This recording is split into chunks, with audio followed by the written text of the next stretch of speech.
going to be reviewing the movies The Zookeeper's Wife and Inglorious Bastards. We had a couple similarities and a couple of differences between the movies. Some of the similarities is both the movies take place during the World War II time period, during the actual war, in Germany and Poland and Austria, not in America. Both movies, the Jews are in some way, shape, or form involved. There are Nazis and Nazi soldiers in both movies. Both have references to Hitler. Both at some point are fighting against the Nazis, either one individual person or a group of people, but they are going against the Nazis. Both movies coincidentally have one of the same actors, Daniel Brühl, and he's a Nazi soldier in both. And The Zookeeper's Wife, he is the German head soldier zoo that takes the animals. And in the Inglorious Bastards, he is the young kid that gets the movie made about him at the end. In both movies, the main characters are either hurt, attacked, or killed at some point in the movie. Some of the differences are Zookeeper's Wife is a serious, true story, and the Inglorious Bastards is like a true story about the war, but they like take stuff and twist it to what didn't actually happen. And so those would be more differences: true story and a false story.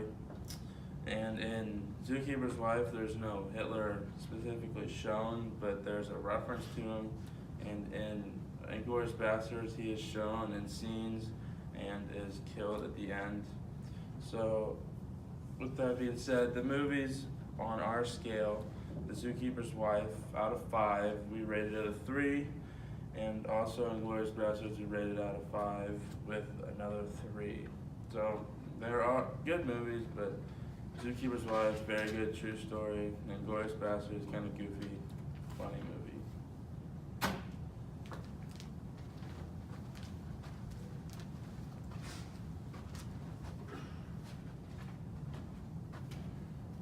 So I'll be doing The Zookeeper's Wife.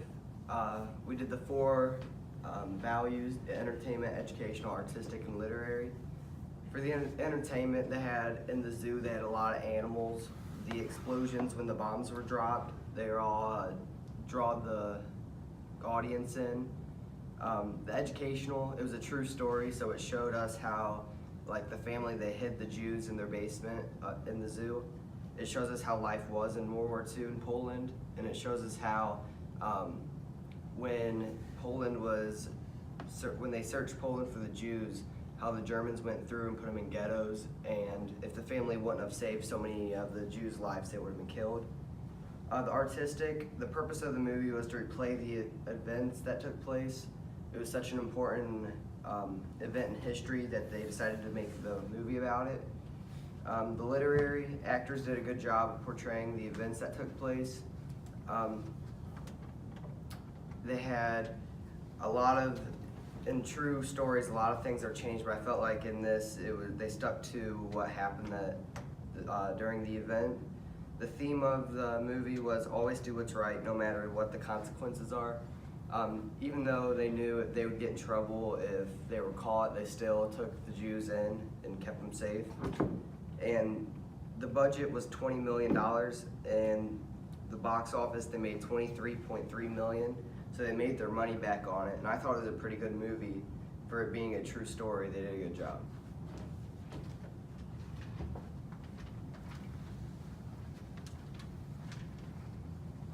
Alright, I'm going to be talking about the 4 values of Inglorious Bastards.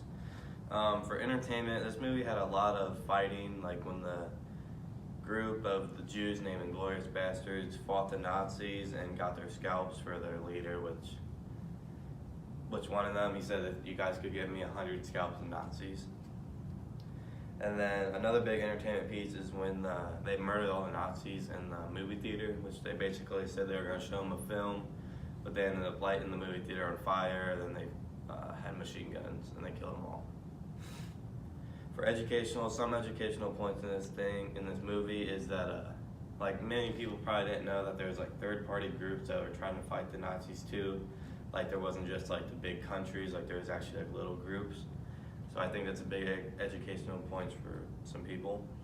Artistic, this movie had like really good graphics and like the fighting scenes were all real and like the actors did a good job like choreographing the fights. Literary, the actors did a very good job portraying like the time period and like what everybody was going through, and they kind of had like the emotions that everybody thinks that everybody would have at that time. And then for the budget, they had $70 million to make the movie, and they actually made $321 million in the box office. So they obviously made a pretty big profit on this movie. And I think they used the $7 million to good because they had a lot of good actors and a lot of good props.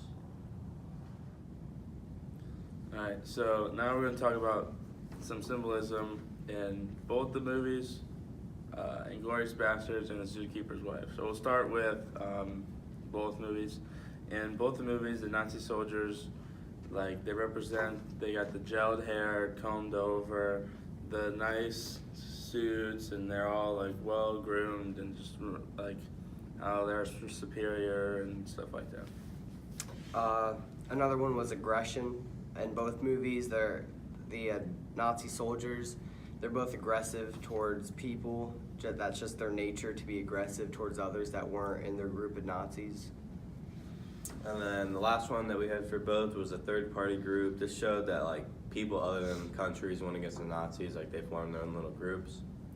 And then a symbolism for Zookeeper's Wife was the Nazis killing the animals. That showed they didn't care about anything. They just were out for blood and killing anybody and everything. Hiding Jews, it showed that people cared for the Jews. They didn't always agree with Hitler. There was a lot of people that went against his ideas, and they took it in their own hands to take after the Jews and hide them until the war was over.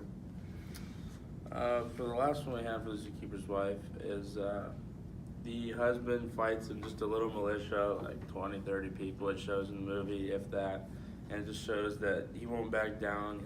He'll fight for his country and for what's right and just to get rid of the Germans.